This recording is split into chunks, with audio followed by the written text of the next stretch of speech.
GM Growth Fan, time for another episode. Today I have with me Andrew, who honestly, if you have not been living under a rock and are a human being in the 21st century, you've probably touched, worked, used a product of the brands that Andrew has worked with. So I think if at all anything, I can describe Andrew as a marketer who's done it all, seen it all, and him is here to tell the tale. So Andrew, thank you so much for being here. Thanks for having me, buddy. No, it's true. I mean, I think in like in Web 2 marketing, the holy grail, when I talk, a lot of my friends are CMOs and ECDs and, now run their own agencies. The holy grail for them is like, I want to make a TV show. I want to make a movie. I want to do a Super Bowl ad. To your point, like these are all things I've done over the years. Right. And so crypto for me was a little bit of here's something I haven't done yet, you know? Yeah. And just so the audience also knows, because I feel like people have seen you on their timelines very often, but sometimes they don't actually know how like Andrew's journey started. So Andrew's worked for Amazon. He was one of the first CMOs at Arbitrum, first CMO at Hashflow. Obviously now CMO at Scale, and was actually advising Scale for a while. Is an LP for a fund. I mean, Andrew, is there anything that you have set your eyes on but not done so far? I mean, to be honest with you, like, in marketing, it's like you have a lot of different types of marketers, right? Like you have brand Hmm. marketers, performance marketers, B2B, B2C. Like I've done all these things, which was by design. But I think at the end of the day, like I am a creative at heart. I've created directed commercials with celebrities and things like that. And so a lot of times when people ask me like, what haven't you done yet that you want to do? It's gonna sound funny, but it's things like I want to write a children's book. I want to at some point probably build and launch my own consumer brand once tariff clarity is figured out.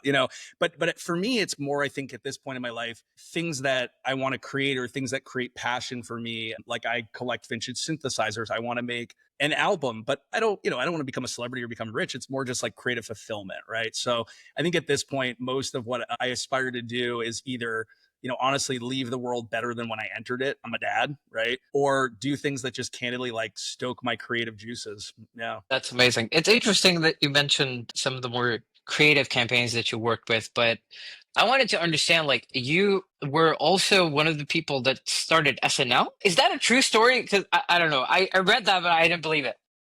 Sort of. I'm not that old. I'm in my 40s. So the quick story was I had been working at Creative Artists Agency, which was like the leading talent agency in the world. And we had represented, Lorne Michaels, who's like the creator of SNL. We had represented Broadway Video, which is the production company of SNL. And a lot of what I was doing was I was like this nexus between Hollywood, Silicon Valley, and like Madison Avenue big advertisers. But I was also very early in like emerging tech. Like I was early in Web 2, like digital, social, literally worked with the Zuckerbergs, worked with, Biz Stone, who founded Twitter. And so I had a very different relationship with folks like Broadway Video. I was working with them over years to generate new business for them or help launch completely new entities for them. Right? They looked at me as like a friend and a supporter versus like a business person, right? And so when I ended up going over to NBC Universal, which we can talk about, one of the things that NBCU said, I said to NBCU was, I don't understand why we're not doing more interesting things with SNL. And the response was, well, we can't touch SNL. That's Lorne and that's Lorne. And I was like,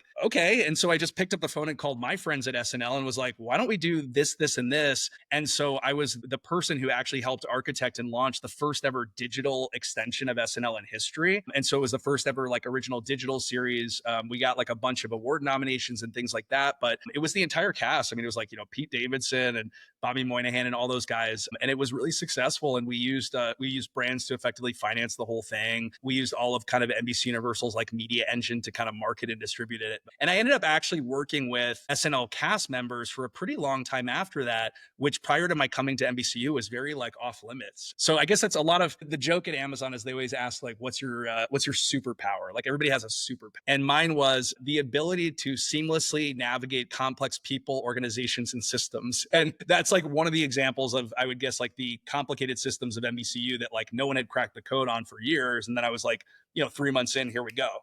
That's so interesting that you mentioned that because I was going to ask you, like, when you are pitching almost like a first of its kind, completely unique, innovative campaigns, walk me through the process of one, how do you build that? And second, when you're in a larger organization where innovation takes time to move, there's a lot of inertia that you have to move through.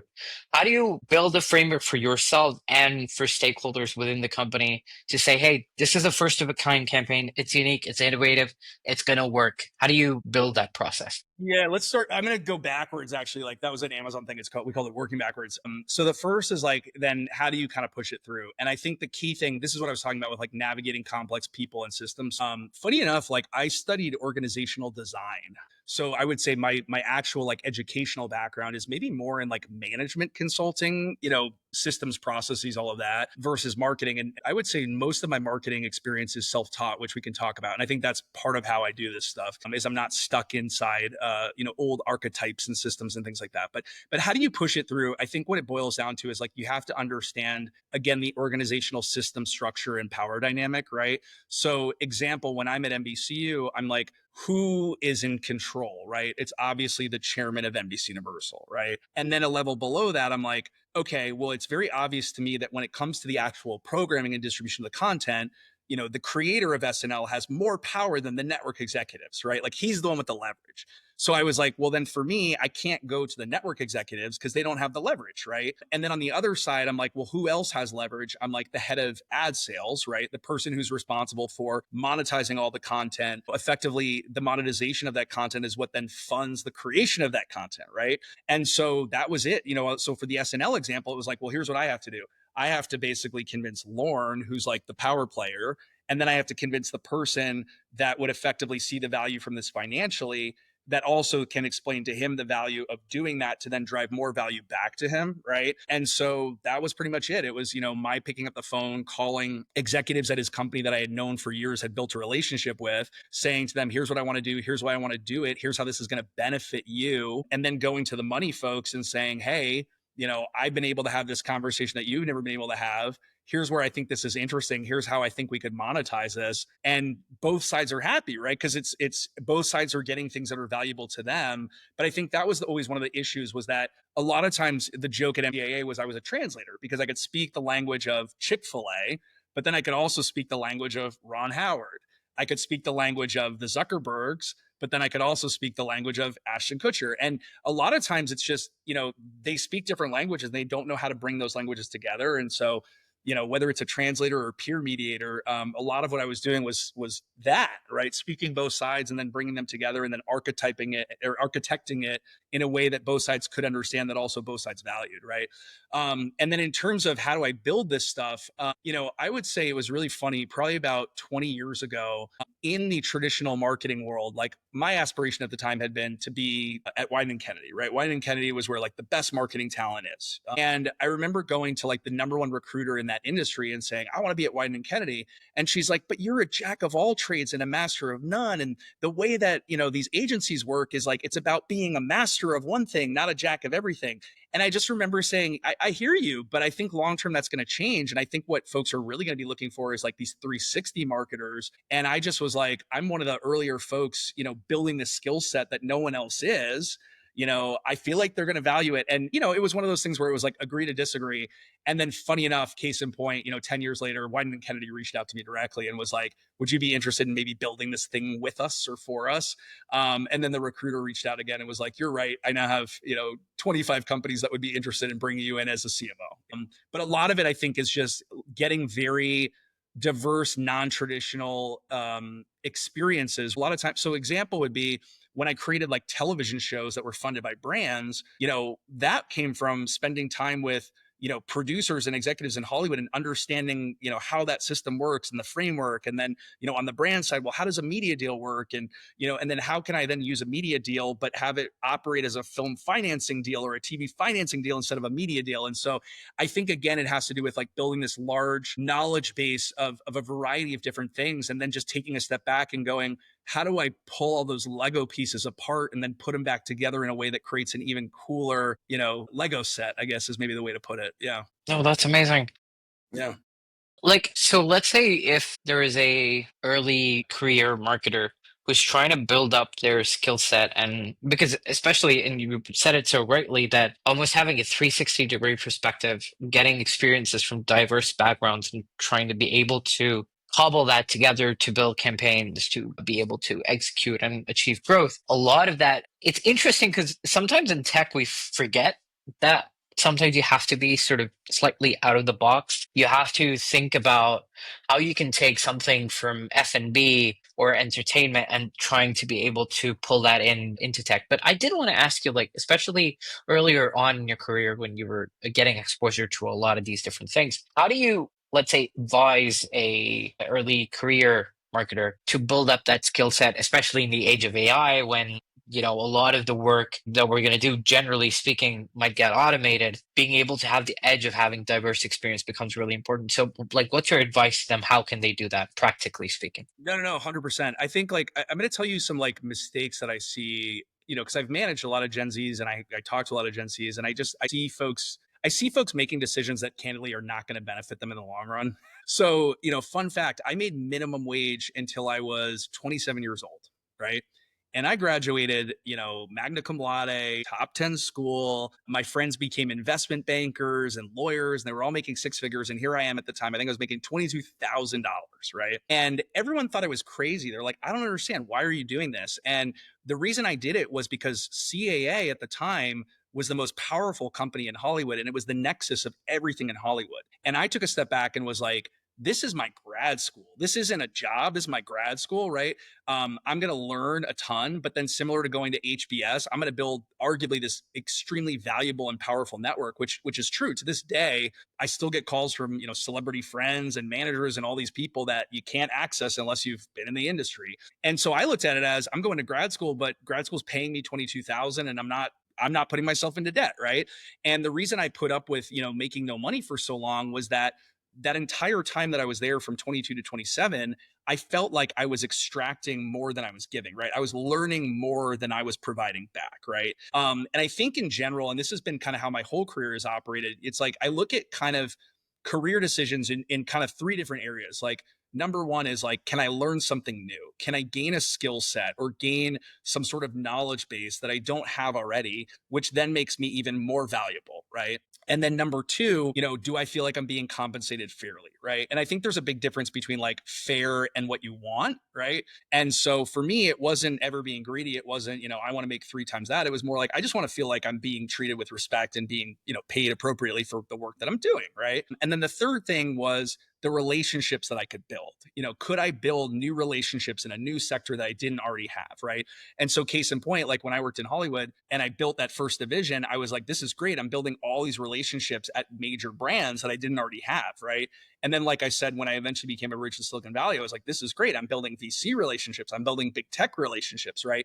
And so for me, it was worth continuing to maybe not make as much as I could somewhere else because I'm building this enormous Rolodex and I'm building this huge knowledge base that's just people don't have it. It's invaluable, right? And then typically what I say to folks is then it's really about opportunity costs. It's like if I've built all those relationships and every new relationship is really not a net new positive, but just a duplication, well, that value proposition is gone, right? Or if I'm no longer learning anything new and I'm just teaching everyone else, well, that value proposition is gone. And then I'm like, okay, I'm getting paid fair. And then at that point, I'm like, well, if I'm not getting these two value props, then the comp maybe needs to be two or three times what it is, right? But that was never what I wanted. And so usually for me, it would be, okay, time to jump and find another place where I'm going to build a new network of relationships and gain a new knowledge base that I don't already have, right? And so I think as a marketer, that's really what it's about. I think crypto is very tricky. Like, I'm just going to be totally honest. I think there's an enormous talent deficit in crypto as it pertains to marketing. And I'm not here to crap on other marketers, but again, like 20 years of experience, managing billion-dollar budgets, working with major blue chip brands. There's a big difference between that and someone that maybe worked at one direct to consumer business for 3 years and then came into crypto, right? Like very different. And so I think, part of the issue is if I were young right now, I'd be looking for someone that I can learn from. And I hate to say it, but I do think that if you're a young marketer, you're probably going to learn more from prolific and experienced Web 2 marketers than you are from most Web 3 marketers. And what my hope was 3 years ago, which hasn't come true, is that I thought more experienced, prolific Web 2 marketers would come into crypto and start to build their teams and all of that. And there's a number of reasons I think that hasn't happened. But I do think, again, if you're a young marketer and you're like, I want to be a great marketer, you're probably going to learn more in Web 2 than you are in Web 3. It's a pretty controversial statement to say, Andrew, don't you True. think? I'm No, telling you, no, it makes a lot of I'll be sense. honest, like some of the best marketers I know that came into Web3, they've left and gone back to Web2. And it's part of the reason why we're not getting more and more good marketers coming in. And it's a big issue. Like I was even talking to a friend, a pretty like prolific VC friend the other day, and they agreed. They're like, there's this enormous marketing talent deficit, and more investments coming in, more companies are launching. The need for marketers continues to grow, and the supply continues to either stay stagnant or decrease, you know?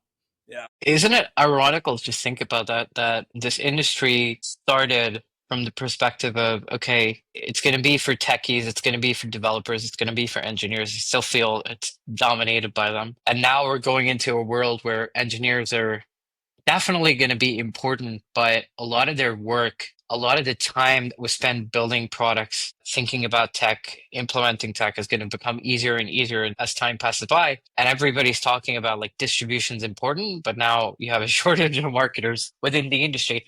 I wanted to understand, like, One quick thing I'll tell you is like there was this joke in, when I worked in like, big tech and even like early digital Web2 stuff, there was always this joke of like great products sell themselves. And it's not true. And I'll tell you, even when I worked at Amazon, like I worked on this kind of tiger team under Jeff that controlled like the $6 billion budget. And we did, all the really big marketing for Amazon globally. Jeff got it. Like I have to say, like, he was really smart. And, what he understood is he's like, yeah, like you do need a great product. He's like, but it is about, making sure the right people know about it at the right time, and that, the value propositions align with their needs or their deficits or things like that. And so I do think in Web2 tech now, like most folks, even Apple and Tesla, I think they understand that great products don't sell themselves. I think the problem in crypto, candidly, is a lot of founders either come from academia or they're what's called IC developers, meaning like I was a coder, whereas at Amazon, I worked with what are called like cross developers, where they'd work with marketing and finance and all these teams. And so you have these folks that have just never been exposed to marketing, or candidly never exposed to P&Ls, scaling a business, what happens when you raise venture capital, all of these things. And so the challenge becomes, I think a lot of great marketers will come in, one, not be given the time to really learn and understand crypto and the nuances. And then I think two, a lot of times you have founders where they think that marketing's job is to drive market cap. And I'm just going to be honest with you, like most people that are crypto native understand this at this point, but like market cap and marketing have very little to no correlation. I would say that the two things that genuinely move market cap are macro and manipulation. And, for folks like me that are American and ethical, I'm not going to do unethical things and illegal things to move a market cap. And if a founder doesn't understand this, you're dealing with an uphill battle. But I'll tell you what you can do, and this is what I do, is I can drive users, significant user growth, which can then translate into significant transaction growth, building awareness. No one knew you existed. Now everybody does. Building positive sentiment, making sure people understand the value propositions and differentiators of your product, right? These are all things that marketers truly can do. And I think, again, shout out to Jack Halloran, like there are some founders, because he was a, two-time Silicon Valley founder, that understand this, but a lot don't. And I think that's why you get a lot of great marketers come in and they're up against a battle that they can never win, Yeah. no, absolutely. And I was gonna like ask you this, but when it, especially because you came from the Web2 background, worked with massive companies, massive budgets, so on and so forth. When you are trying to build a growth strategy, like I want to break it down almost from like an anatomy of a growth strategy. When you're looking at the different elements of that, especially with highly technical products, I feel like, especially over the past 3 years, Scale itself went through a journey of being just a zero gas fee solution to now having a specific niche, having extensive growth, almost finding its footing in place and being able to, well, scale really quickly. So I did want to ask you, like, when you are building a growth strategy, what are sort of the building blocks, especially from both a analytical and a creative perspective? When you're balancing those two elements from both a, obviously you have market data, you have user data, and they're also trying to build in your creative instincts in that so that you can set yourselves apart in a crowded market. What are those building blocks that a growth strategy like that is going to have? Yeah, I'm gonna get controversial again. One thing I've seen in crypto for the past 3 years that really gets under my skin is the amount of people that position themselves as growth marketers. What is growth marketing? Growth marketing is performance marketing, and performance marketing is something that's existed, I would argue, For a long time, but like really became prolific in the D2C days, the Casper mattresses and things like that, right? What is performance marketing? Performance marketing is this notion of, every dollar I spend is going to drive X results, right? And those results can be things like, clicks, site traffic, but it can also be things like media efficiency, right? Like I'm doing this and here's the CPM rate, here's the cost for 1,000 eyeballs. And, it's all about getting that cost down until you get to a point that you can't get it down any further. Or it could be, again, impressions based where you're like, I'm scaling up impressions from an efficiency standpoint, but eventually I'm going to reach what's called a point of saturation. And at that point, every dollar I spend is going to give me diminishing returns, right? And I think like the thing that I find funny is whenever I've tried to hire a growth marketer in this industry, the first question I ask them is, so you're a performance marketer, right? And a lot of them are like, what's performance marketing? And at that point, I'm like, you're not a growth marketer. You're like a crypto native marketer, right? It's like, sure, you know how to use a questing platform, which is nonsense anyways. But, at the end of the day, and this is a big reason I went to Amazon is like, I did performance marketing when I worked with a lot of D2C brands because I had helped, I was like the CMO of a Google backed startup, but everyone had always told me like Amazon was like the center of excellence for performance marketing. And it's true. And so people would always ask me like, how does your team have such an enormous budget, like $6 billion? And I was like, I'll tell you why. It's because we are not a cost center. We are a profit center, which if you're a marketer listening right now, you're probably like scratching your head going like, what are you talking about? So in all brands, like marketing's a cost center. It's like, it's a necessary thing that you have to pay for to grow your brand and be successful, but like it's money out the door, right? And at Amazon, and I can't, obviously share the secret sauce, we figured out how to do it where, the $6 billion we were spending was then equating to more than $6 billion of revenue in the company. And so all we had to do every year with Jeff is say, here's the increase in spend that we want to spend. Here's the increase in revenue that's going to generate. And that's how we had the largest marketing budget in the world. And so, yeah, I think that's a huge thing, which cannot, by the way, be replicated at companies that aren't of the size and scope of Amazon. But in terms of like, how do you approach it? I think we call it, because I am a performance marketer, we call it like the test and learn strategy, right? And I'll give you an example. I think you know this, but like I'm an advisor for Addressable, who's programmatic ad technology using wallet data targeting. Israeli ad tech guys have been working with them for, I guess, about 2 years now, really helping to kind of steer the product and vision. And I think they're doing an incredible job.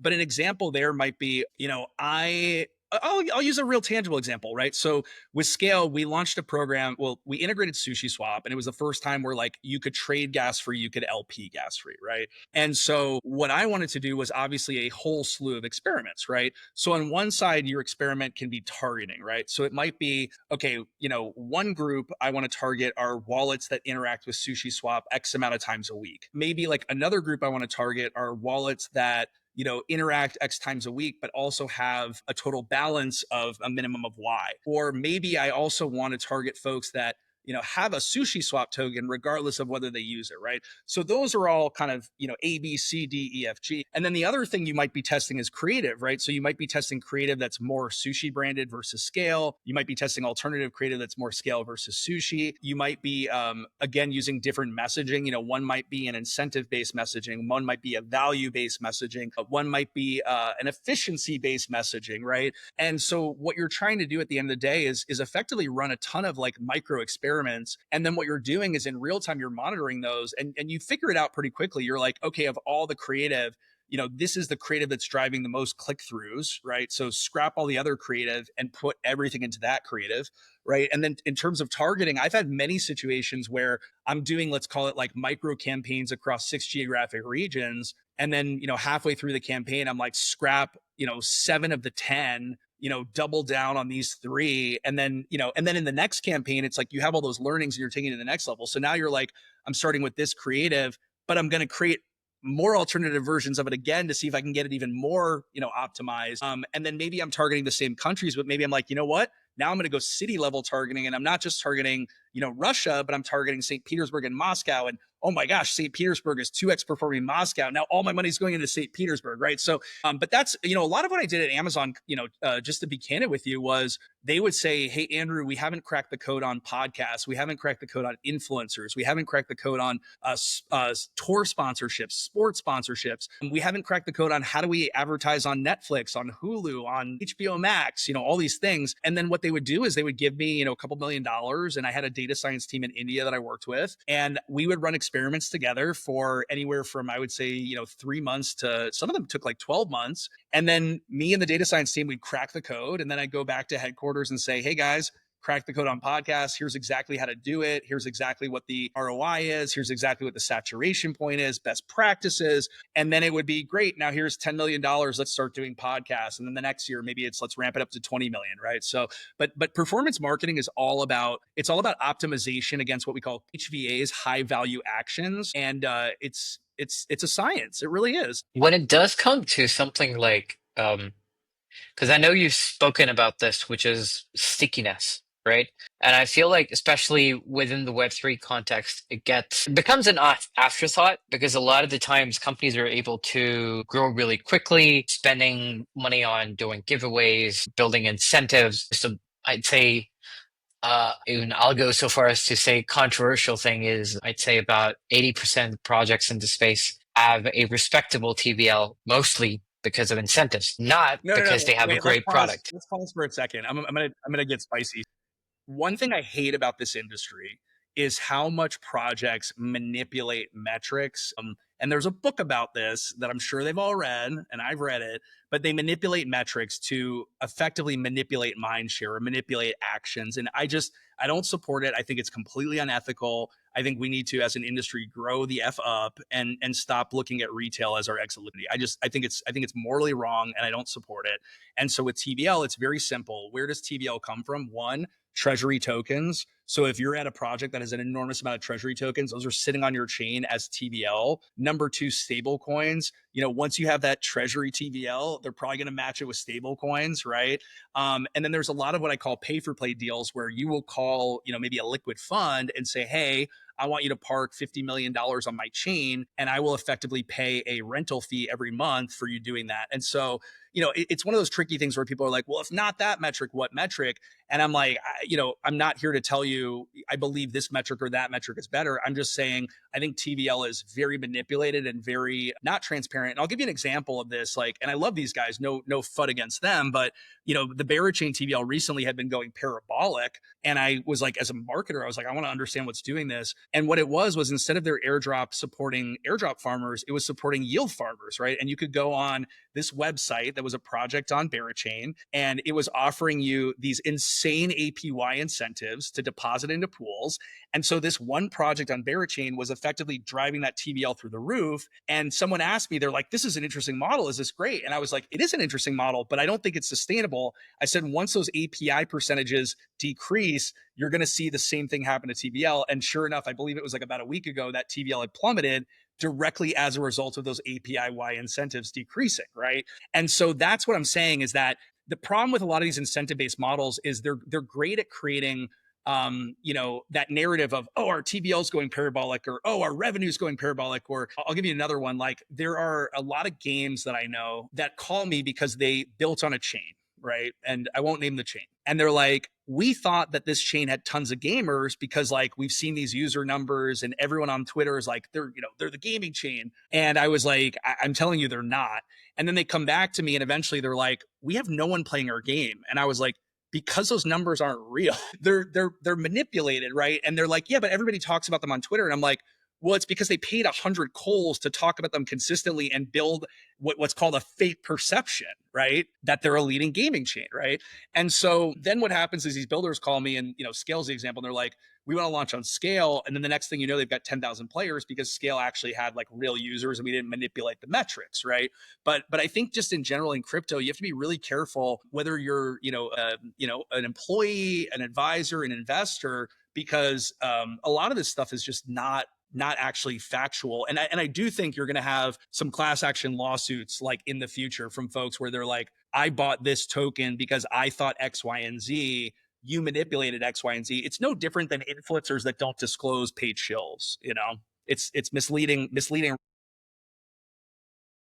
No, So absolutely. And it really is a interesting thing to look at because it's almost obvious that this is a really easy problem to solve, that you disclose that you've been paid by a company to talk about them, not just from a perspective of like being ethical, but also like if tomorrow that company goes bad or you essentially promoted a rug pull, you're ethically safe because they just paid you to talk about it. But I think what I Safe though, and that's it's no, it's funny though. So some of the largest coals in the industry, I actually have been mentoring for years. Like I don't really talk about it, just helping them because I'm like, I think you're a good ethical human, and I want you to be successful and like effectively wipe out the BS, right? And I'll give you a great example. Like one of the folks that I've worked with is Dynamo Patrick, great guy, right? And he actually said to me early on, like, because I brought him in on scale, he was like, "Are you okay with me disclosing that this is paid for?" And I said, "Absolutely." And I said, "Why are you know? Do you get other projects that ask you not to?" And he goes, "Yeah, of course, all the time, but I've really been trying to push folks to let me disclose."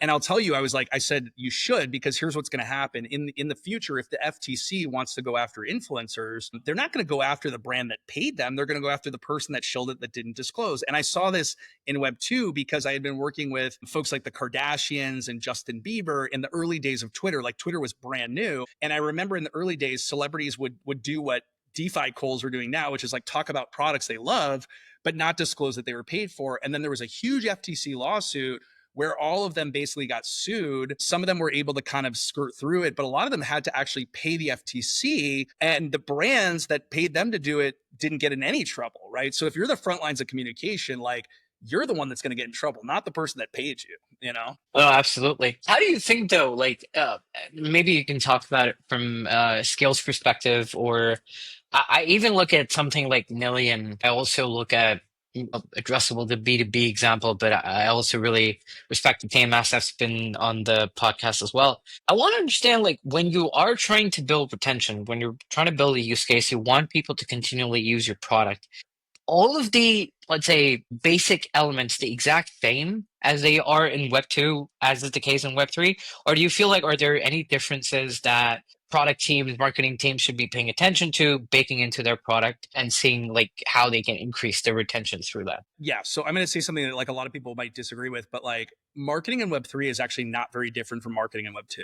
The difference is the user base, right? So crypto natives, and we call this segmentation, right? Segmentation. The crypto native segmentation is very different than what I would call like the mass market segmentation, right? These are folks that are contrarian. These are folks that, again, are loyal to their bags, all of these different things, right? And you can take like gaming as just even a subsector. Like a traditional gamer, I'm a gamer. I've been a gamer for 20 years. I've worked with every major kind of gaming company you can think of. But like for me, I play fighting games. I just like them. I have fun. I have no intention of like winning money from playing them, right? And so for me, like if I download a new game and want to play it, if it's fun, I'll keep playing it. If it's not fun, I'm going to stop playing it, right? Whereas quote unquote Web3 gamers, they may like gaming, but the motivation of them gaming isn't about the enjoyment. It's about making the money, right? And they may say, oh, well, but I want to have fun and make money, right? But like they're two contrasting motivators, like fun and money, right?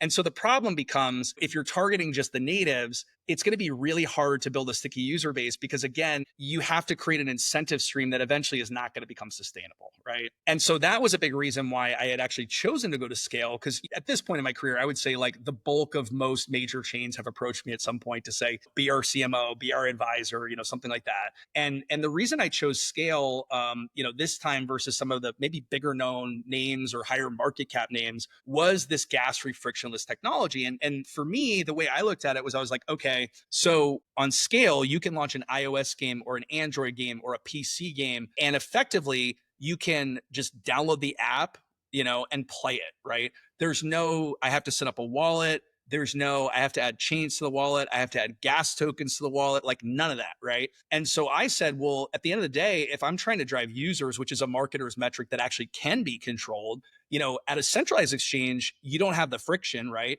But at most crypto projects, you have extreme friction, right? And that's why they're all recycling the same users that aren't loyal.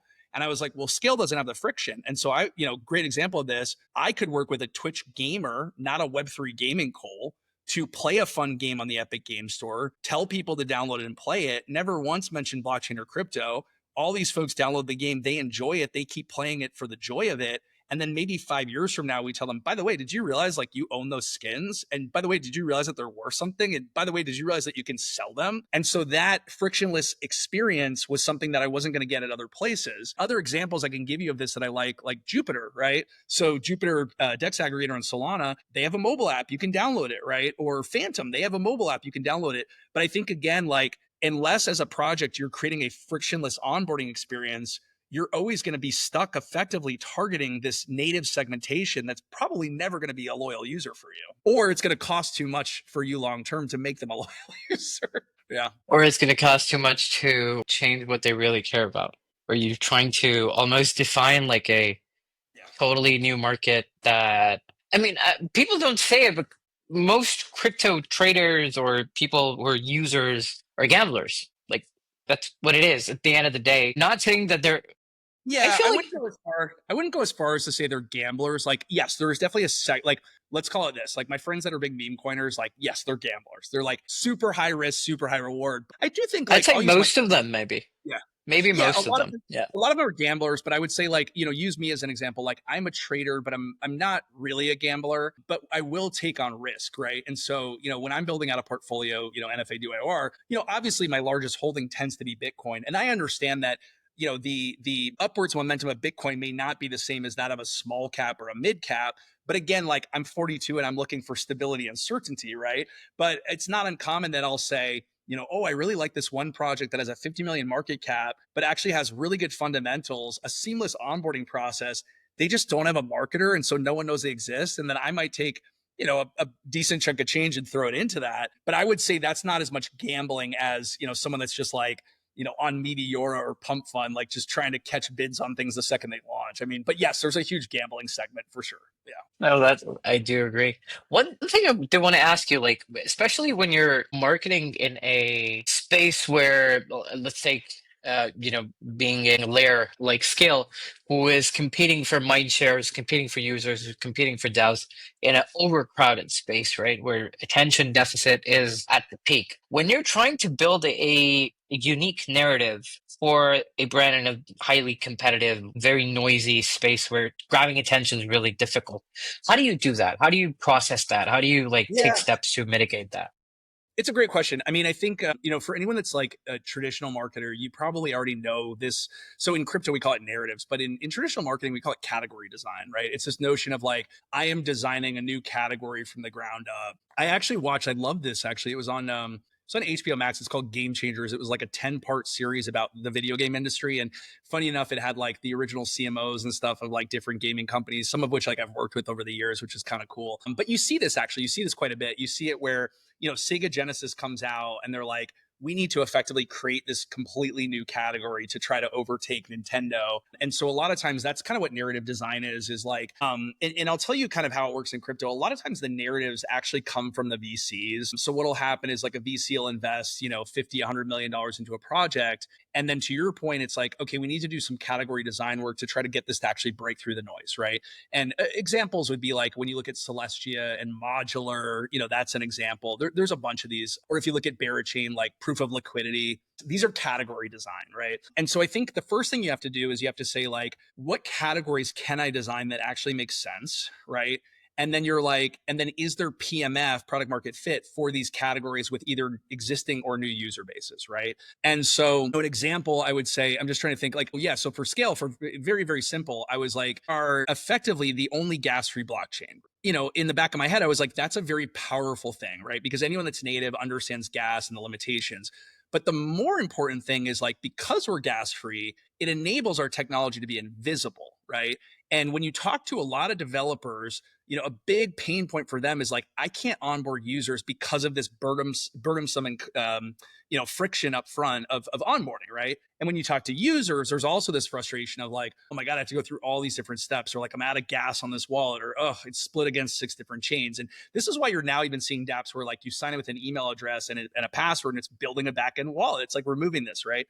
And so I was like, I think our number one value proposition for developers is the fact that like we can be invisible, we can be in the background, especially if you're gaming where, traditional gamers already have kind of a negative sentiment towards blockchain and crypto, right? And so for us, we just leaned into this notion of the gas-free gas-free invisible blockchain, right? And I think the key with narrative development or category design is, marketing is still, at the end of the day, it's about reach and frequency, right? So it's like you've got to be putting out the same messaging consistently for long periods of time, because otherwise what you're going to do is you're not going to break through, or you're going to create confusion. Like, great example I could give you is, I've noticed with Polygon, like, they shift their narrative. They don't, I mean, they're not really like on the timeline anymore, but back in the day, it was like they're always shifting their narrative. And I was like, you're diluting your brand, because at the end of the day, you're creating customer confusion. And then as a result, like, you don't really stand for anything, right? Whereas at scale, for the entire past year, it was the gas-free invisible blockchain, right? So anyone that has dove deep on scale now knows, like, well, that's the blockchain that doesn't have gas fees, or oh, that's the blockchain that you can hide behind your DApp, right? And that is reach and frequency, right? I think the other thing you have to take into account is, again, this notion of reach and frequency. So, if you are, for example, a company like AVAX that has this enormous treasury, you can pay to have 100 Coles on the timeline shilling you as a leading gaming chain every day, right? So that's a lot of reach and a lot of frequency that's obviously paid for and not organic. But again, that will then build up this fake perception of AVAX as a leading gaming chain, like, mission accomplished, right? So I do think there's also something to be said about, like, budget. I know what the budgets are of most chains. I know exactly line item wise how they spend those budgets. I will tell you, most budgets that I've analyzed are grossly misspent and misused in terms of being effective. And I think that was one of the things at Scale was, I said to Jack, I was like, for every dollar you give me, I could probably have it perform like $5 to $10 of another chain based on what I'm seeing. And, sure enough, we had some pretty massive growth this year, even in a bear market. But again, it's tricky, right? Because you have to also remember, marketing is a compound effect, right? The marketing you do today doesn't impact today, it impacts tomorrow. And the more you do it with the more frequency, with the more consistency, it really adds up. And a lot of times I say, year 4 or 5 is when things really start to take off. Like, I'll give you an example. Like, if you're an American, you probably now know this hot sauce called Fly by Jing, right? You probably didn't know about it 3 years ago. But again, like, they've done some really solid, in my opinion, consistent marketing with good frequency and good targeting. And now it's broken through, right? It's like, it's in the consciousness, it's in the consideration set. And so I do think that's another big thing is, when I look at chains that have been spending, the numbers that I hear tend to be like $10 to $20 million a year consistently for 5-6 years. They've got the compounded benefit of that, right? Whereas at Scale, we effectively didn't start doing any paid marketing until I started a year ago. So we, effectively were, 5 years behind in terms of compounded benefit, right? So, you have to, sometimes, if that's the case, and you're, let's call it the challenger brand, and I'll use Pepsi and Coke, sometimes what you have to do is, in year 1, you have to outspend your competitors. You have to say, hey, if we just do this, it's going to take us 5 years to catch up. So how do we catch up in 3? We outspend them, Yeah. Would you say it's just outspend, or maybe some part of it is also outmaneuver some of your competitors? Because I feel like, especially, it's true for scale as well, right? Some of the examples that you stated, obviously, scales. And I think even 3 years back, when I got to know about the project, like, Jack still had a huge focus on gaming, because the use case just made a lot of sense at that point in time. It just wasn't known by most of the people that knew about scale at the point in time. Do you also feel like some of that is outmaneuvering competitors as well? Yeah, I mean, absolutely. But like, here's the challenge. Like I was saying, it's like, as you can tell, like, I did performance marketing at Amazon, right? There are not a lot of people with these types of skill sets in the industry. And what I've also noticed is, you get a lot of these grifters that come in and they're like, I'm building an agency, or I'm building a consultancy. But you dig in and look at the experience of the people at these companies, and like, it is not impressive, in my opinion, right? Like, I have a million friends that are marketers in Web2 that are very impressive folks. And if those folks came in and started agencies, I'd say, yeah. But I think that's the challenge, is like, in Web, a lot of times the team at the brand is not the most sophisticated team, and they know it. And then what they're doing is they're hiring great agencies to effectively help them be smarter and more sophisticated. And that can be media buying agencies, digital strategy agencies, DR agencies, all these different things, right? But in crypto, because these are startups, like, they can't afford those agencies. Like, most of those media agencies minimum spend $10 million a year. That's larger than a lot of projects' budgets, right? And so at the end of the day, I hate to say it, but like, what I see at most projects is a lot of just like, let's spend a lot of money, let's throw a lot of darts against the wall, let's see what sticks and cross our fingers, which is fine, but there's just a lot of waste, right? Versus like, where I'm at Scale, and I'm doing like a ton of test and learn experimentation to basically optimize what we call the marketing mix or the media mix, to optimize my strategy. And then once I've optimized it, I'm like, this is the strategy. Now we just continue to spend against it until we reach point of saturation. And then at that point, that's the right number, right? And so I think the problem becomes like, yes, out maneuvering folks 100%, But if you don't have captains that can drive those ships, how do you expect to outmaneuver anyone? And I hate to say it, but like I've met in this industry over time maybe 10 marketers that I think could like work at Amazon headquarters, like I've met a lot of folks that, and that's the other thing in marketing is like, there's great brand marketers, but they don't know anything about performance marketing. There's great performance marketers, but they don't know anything about brand marketing. And I'll give you like the analogy here that I always love. It's a fishing analogy, right? So when I was working with the D2C brands, like the Caspers of the world, it was like, Andrew, we're like 100% performance marketing focused, right? And then when I was working with the Coca-Colas and the Nikes, it was a lot more like brand marketing focus, right? And you have to do both. And the biggest mistake that I see is a lot of early stage founders are like performance. I want every dollar to be optimized. But like, here's the analogy. So it's fishing, right? So if you're doing performance marketing, what you're doing is you're like, I have a pond with 20 fish and I'm going to fish all 20 fish out as fast and as cheaply as humanly possible. Great. Now you're out of fish, right? What brand marketing does is while you're doing the performance marketing, it's consistently making the pond larger and stocking it with more fish so that your performance marketer keeps fishing and doesn't stop at 20, right? And so when you're launching an early stage brand, you have to remember whether you're a believer in the marketing funnel, which I still believe in, or you're a believer in the marketing cycle, which I'm also a believer in, you still have to understand that like if no one knows your product exists, you're not going to convert them, right? And so if you are not doubling or tripling down on brand awareness, building brand love, building positive perceptions, making sure people understand and know your differentiation points, like you're never going to convert folks at the bottom of the funnel. Like you're not, and so, shout out to folks like Phantom, I think's done a great job. I think MetaMask recently has been doing a really nice job, but like there are certain Magic Eden, I think's done a nice job, but like there's brands out there where like they have definitely Solana's done a nice job. These are folks that have done a lot of brand marketing. And I think now years later are benefiting from those results. And then at that point, they can say, okay, a lot of people know we exist now. A lot of people love us. Maybe now we start to shift more of our budget into performance versus brand, right? But a lot of brands that I see in this industry are like still focused on brand and performance, and no one knows they exist. It's so damn true because, like, even with my conversation with Asaf, also was something along the same lines that a lot of the times brands are thinking, like, okay, I'm going to throw money at performance marketing, throw money at ads. That's going to get me the users, devs, exposure that I need, so on and so forth, and not considering the fact that branding plays a huge role in that and it takes time to build out. It's not going to happen a year, might take two, might take three, might take four even, but eventually it will happen. People will know about you and that trust will get built and you cannot fast track that.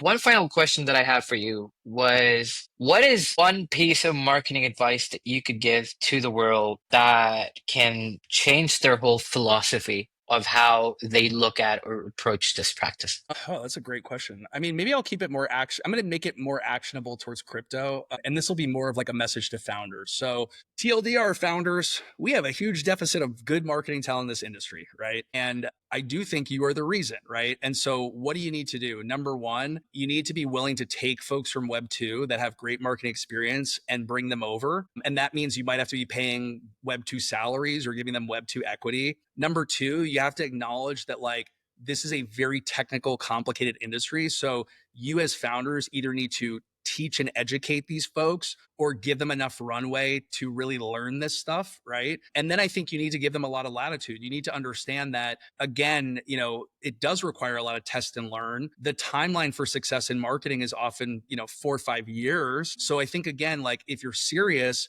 then take it seriously, double down and do it the right way, because you're either going to completely waste your budgets or you're going to burn incredible people and they're going to leave the industry. I think it's just so important. And I think like this is how we eventually, evolve this industry, as we bring in great marketing talent and we retain that marketing talent. And I just unfortunately have seen so many great folks like come in, get burned and then go back. And I think it's holding us back. I really do. Awesome. Well, Andrew, I can probably take this conversation even longer, but I have to let you go. Thank you so much for doing this. It was a My real pleasure, bro. pleasure and honor to host you. Yeah, likewise. Awesome. Thank you, everyone who tuned in. See you in the next episode. GM and bye bye.